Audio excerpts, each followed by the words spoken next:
The future of Africa will be shaped in its classrooms, but are those classrooms preparing students for the future? Today we ask the big question about relevance, innovation, and the kind of education Africa has. My name is Jemima Daladem Doche, and this is African Student Voices from AAU TV, and we're coming to you live from the headquarters of the Association of African Universities here in Accra, Ghana.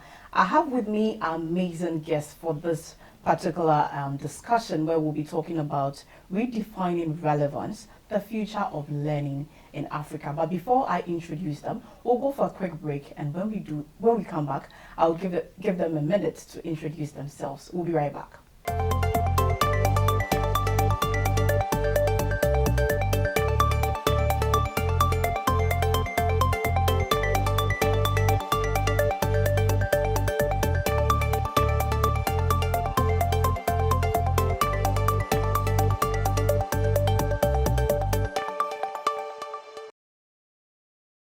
Welcome back from the break, and if you just joined us, this is African Student Voices on AAU TV, and today we are discussing redefining relevance, the future of learning in Africa. And like I said, I have with me an amazing guest, but I'll give them a minute to introduce themselves. I think ladies first, so I'll go with you. So my name is Jifa Angelica Godela, and I'm a graduate from Wisconsin University. Okay. Yes. And I studied communications, majored in PR. Okay. Yes. Great to have you. Great to be here. All right, and the gentleman. Hi everyone, Jifa. Please, I would like to thank you very much for the opportunity. So, my name is Joshua Shabel Komi-Aivo, and I'm a level 200 student from the University of Ghana, the premier university in Ghana, of course. And I'm studying marketing and Chinese language. Okay, Chinese. So I guess some of our questions can be answered in Chinese, right? Okay, so like we all know, we are discussing redefining relevance, the future of learning in Africa. And like the topic is talking about, we are really going to dissect and discuss how learning, or the kind of learning we do in Africa, how it's going and what can be done better. So to open the discussion, I would like to know from your personal perspective, if you have to describe the learning, the ideal African university learning, how would you describe that? I think I'll start with you. Still ladies first. Yes, but don't worry, I'll switch it at a point. Yeah. Okay. So thank you for the opportunity. Since you are a graduate, tell us your experience. How would you really, define or describe the ideal African university? So the ideal African university is waking up in the morning and you're in a hurry to go for lectures. Yes. You are going to sit in the classroom and your lecturer doesn't mind whether you're okay or not. Okay. But you have to be there because at the end of the day, everyone is expecting you to come out with a first class, second class, and at the end of the day, the society is asking, are you in the university? Are you in the university? You're done with secondary school, what's next? What next? So now it's like we are all eager to go to the university. You sit in the classroom and sometimes you don't even understand what is going on. Yeah. But you have to sit down because at the end of the day, chew and pour to write your exams. And when you're finally done, you say, thank you, God. I finally completed the university. That is how I would see our African university setting. Okay. Yes. Okay. How about you? Well, currently the status quo is a little bit different. That is, students are being trained in the still using the old days curricula and then the old days system. And in my point of view, the ideal university sector that we should actually have is that a university that trains students to be relevant in solving Africans' real problems. So that when students graduate, they wouldn't have the idea to maybe go outside to be able to settle down or to be able to apply the things that they learned in school. Rather, those things that they learned will be relevant to solving the problem of that we are encountering currently here in Africa. Okay, Yeah. that's great. Great submission from both of you. But I would like to read a report here that was done in 2024 by UNESCO, and it says that higher education in sub-Saharan Africa noted that most university curricula are still built around frameworks inherited from colonial era institutions, often poor match to local economies, cultures, and development priority. Comparing this report to the kind of system that we have now, what do you think about the report, and how does it reflect in our kind of university setting, today? I still believe that there is a little bit of truth in that report, because you can see, like I said, in the status quo, the university sector trains graduates to just, after they complete their program, being able to solve problem that does not have anything related to the current problem that we are currently facing in Africa. So as a result, we see high unemployment, because the student that graduated doesn't have the skill that are required to thrive in Africa. So those students now look at other resources or other means to be able to go outside there to be able to practice whatever they learned. So there is a truth in that report anyway, and I believe that it should actually be looked through by our institution, the government, so that they can actually bring something to be able to solve that problem. Okay. How would you want to add something? Yes, exactly. So, yes, global knowledge is important. Just as you said, we still, there's a truth in the whole curriculum where it's more like we are still dependent on global knowledge. Meanwhile, we are Africans, and we can invest into our own African kind of teaching, because we have think tanks right here in Africa and in this country. So at the end of the day, students are now taught the theory, but when it comes to the practicality of what you are taught, you cannot even innovate. So we lack certain kind of innovation when it comes to we students, and we are no more problem solvers. And unfortunately, when you are not a problem solver, then you are always going to be dependent on someone who solves problems. But if you become a problem solver, then that means everything now comes back to you. So if we could look at our curriculum and make our curriculum more of a problem-solving curriculum, where students are taught how to solve problems, how to become innovative, the unemployment rate would come down, because now you are in school and you know that at the end of the day, I have to now become a problem solver. What kind of problems am I going to solve? And we have become dependent so much so that we are not even able to get our own resources. We rather go out there to get what we already have here. And it's, to a large extent, then what is the use of being schooled? You understand? That's a big question. Yes. So if they can check our curriculum for us, just like they revised the 1992 Constitution, they could do so same when it comes Exactly. Okay. All right. So this leads me to my next question. You know, across Africa, we realize that some students are currently even building their businesses, leading communities, and equally solving problems. I mean, as little as that could be. But, I mean, there is a saying, or let me say that, what does this say about the current university system? Because we are here talking about the fact that the curriculum needs to be more practical than theoretical, like we always see it. But here lies the case, people are taking initiative. I mean, as little as that can be, being problem solvers, building something in the community. What is it reflecting on the kind of graduates that we are even, bringing out of the university? I think. Okay, so that alone should tell us that it's not all about the classroom. People are still making life out of the classroom. For instance, I was in university for 4 years, but I have my own company because I had a mentor who had to sit me down to tell me, hey, if you want to get the resources, you have to become a problem solver. Sit down and see what people need so that you become that person that gives them what they need while seated in the classroom. Sitting in the classroom is not wrong. That is the reason why I am here today talking on such a channel, a huge platform, because I was schooled to know how to communicate. So yes, we will not throw that away.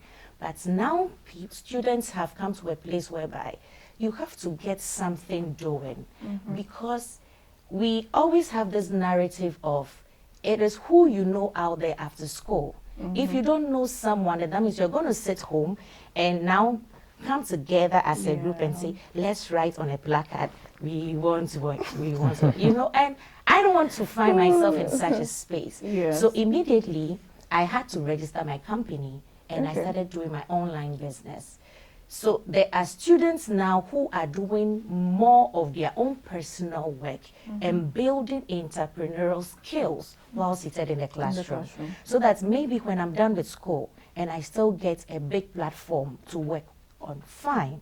But in case I'm waiting, I still know that I have an income coming in. So this is the reason why now, and I think the mindset of we the youth is gradually shifting from, okay, let me wait to get employed. But no, let me also get my own business so that I can also start employing people to start helping me. So it's not, so now we have come to a place whereby it's not all about the classroom, but also what we can do outside the classroom for our own selves. Yes. I think, let me chip in this. I think I saw a post from one actor from Nigeria this morning, and he was talking about the fact that he thinks that schooling is not really necessary, because he made an instance that today, I mean, a few days ago, he met his lecturer who was, I mean, still lecturing, still in the lecturing, I mean, environment. And then again, he is here. I mean, he's doing well for himself. I don't want to mention names, but he's doing so well for himself. In that situation, I mean, what do you think is happening? Because here lies the case. You taught me. I have finished school. I am there. It's not like you are down, but then again, you are a bit still where you are. So what would you say is the problem? So should we say it's a problem? We should rather applaud these lecturers. Imagine all lecturers decide to now leave lecturing and decide, then that means who is going to lecture the next generation or the next person?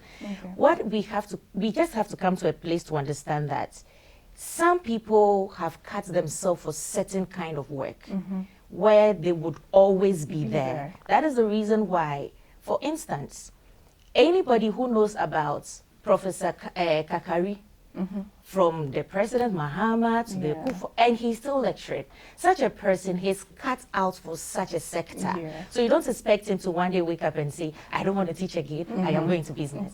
He might have a side business he's doing, but some people just love to teach, they love to impact. So at the end of the day, this particular actor should rather praise God that he had such a lecturer to impact some, even if it's not everything, a little into him. Hence where he is today. Because if we should read, we should write under his post to say, what has this lecturer actually done for you? He might have something to say. Exactly. So yes, that lecturer might have made him become who he is today. So we cannot write off schooling. Yes, and we cannot write off some people who have dedicated their lives to impact. But if we get opportunity, someone like me, I am not a lecturer.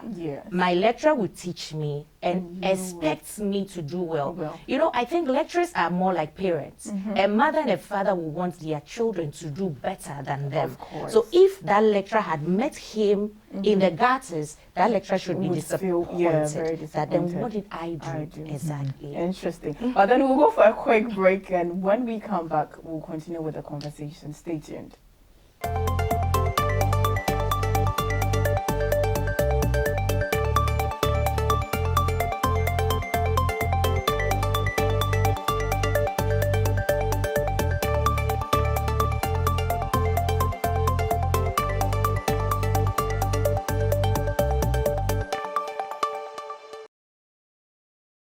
welcome back from the break. And if you just joined us, this is African Student Voices on AAU TV. You can also follow the conversation on our social media handles, Association of African Universities on Facebook and YouTube. All right, welcome back from the break. So, I mean, before the break, we're having this whole, I mean, the fact that people think, I mean, the age we are in right now, schooling is kind of not important. But I'm glad that we are able to, I mean, not agree to that statement. But I'll come to you, gentlemen. So let's look at the kind of university we are running today. We know we have private universities and then we have government universities. Do you think, and when it comes to government universities, of course, it's funded by the government, and then we have the private individuals who have their institutions as well. Do you think that some of these people or government trying to fund the universities and individuals doing that has got some form of control on the university, and with that, it limits the university to be as innovative as possible? Do you think some of these people, government officials, private officials, have a say in some of these universities? And I mean, it's going a long way to affect the university. Well, I believe, yes, they have impact in our universities. So generally, when we look at funding the universities, the institutions like this, we know that this is kind of a business idea or business something. So a businessman investing in maybe a business would expect a return out of it. So probably that return that they are expecting would then influence or lead them to influence, to have some kind of impact in our sector. So that is, maybe they would think of maybe getting the curricula the same, because maybe it may favor them or something like that. Because I believe that, of course, when the universities rely so much on personal individual fundings or funding from the government and all those stuff, it kind of influence their decision making. For instance, if we take our professors, our lecturers, most of them have studied abroad. Then I believe that they being abroad and then experiencing the how things are being done abroad, they could actually think of maybe doing the same here. Then what is then stopping them from doing it? These are some of the things that are stopping them, obviously. And I just pray that, or I just hope maybe there are some means and ways that they can come across to cut down relying so much on business fundings, and then maybe having a kind of system that will help them generate their own money to be able to run independently from other people's interference and all those stuff. Okay. Jifa, would you want to add something? You're smart. Will it ever stop? I'm not sure. We are going to, we come to a place where the interference of government or other individuals will ever be taken out of our universities. Because just as he was saying, every businessman expects a return. So I cannot invest where I will not get my returns back. And at the end of the day, then I would have to now tell you what you have to do, because then now it's like I have you right on the neck. So anything I tell you is what you're going to do. So we pray and we hope that these people coming in to invest into our universities, be the government or the private universities, will come to a place, just as he said. Lots of people travel outside the country. They travel to see what is happening. This innovation, all this, so many technological stuff happening out there. So could they also come, now sit on a board and say, good, I want to invest. By looking at where we want our country to go, looking at where we want to push the youth, there's people who want to learn, then let's now put in this to, at the end of the day, not make them just thinkers, but they should become critical thinkers. Okay. So we pray that we get these people who will now also understand that the system is no more like it used to be.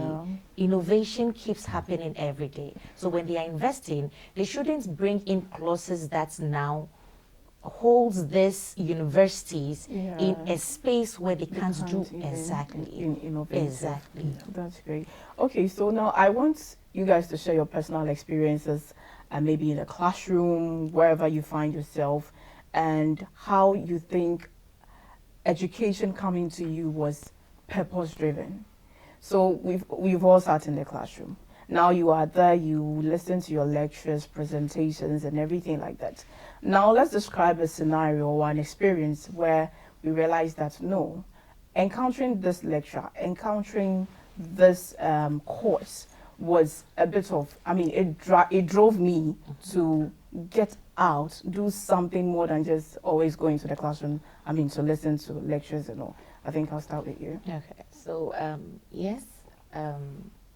So I had the privilege to have a background when it comes to broadcast journalism. Okay. So it was part of the reason why when I decided to go to the university, I chose the course to read. Then I chanced on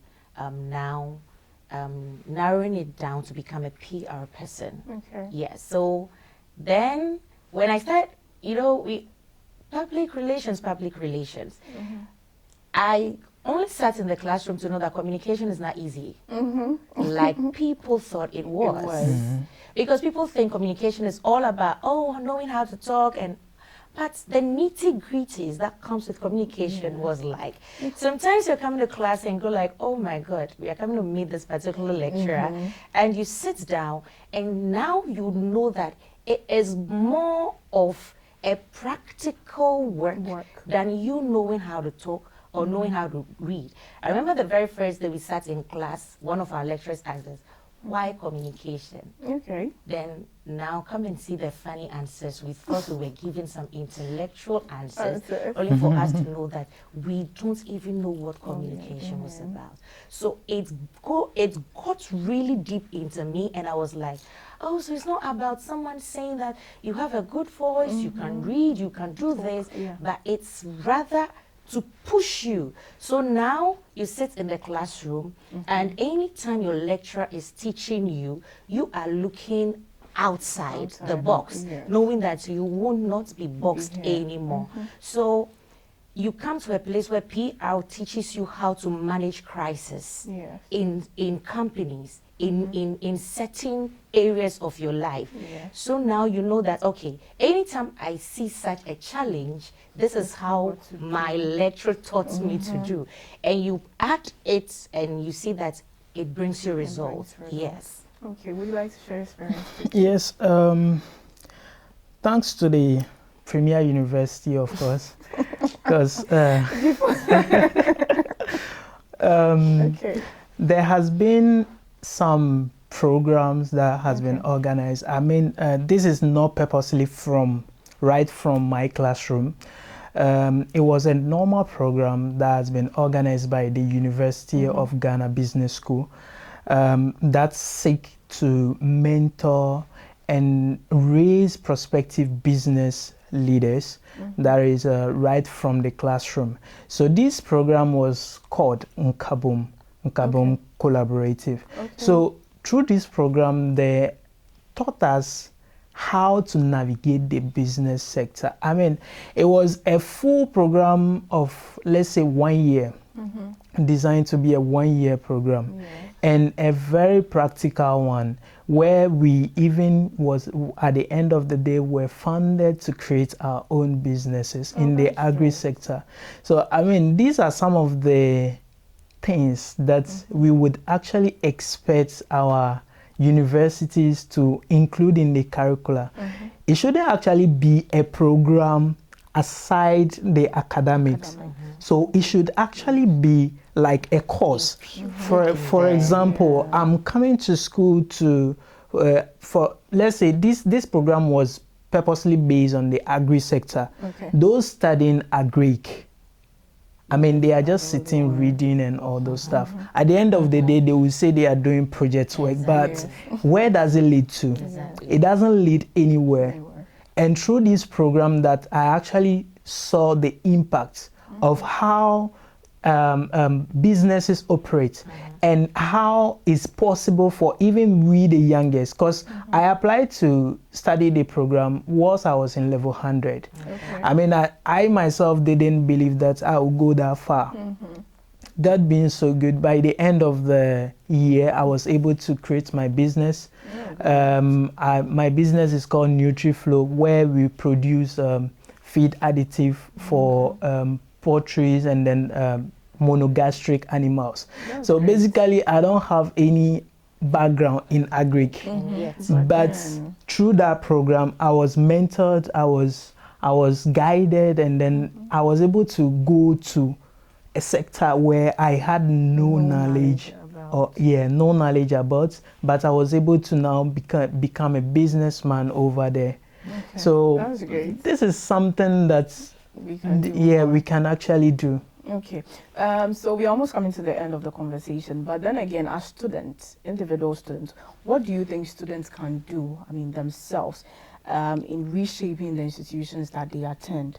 As students, or maybe as students in Africa, pushing hard enough for the change that they say they want? And what can they do better? I think I'll still be on. Right. I believe students are trying their best, but it's not hard enough. So there are institutions such as the NUGS, National Union of Ghana Students. So these are students that carries the voice of all Ghanaian students. And I believe that these people, if not even all students, but these people represent the entirety of Ghanaian students.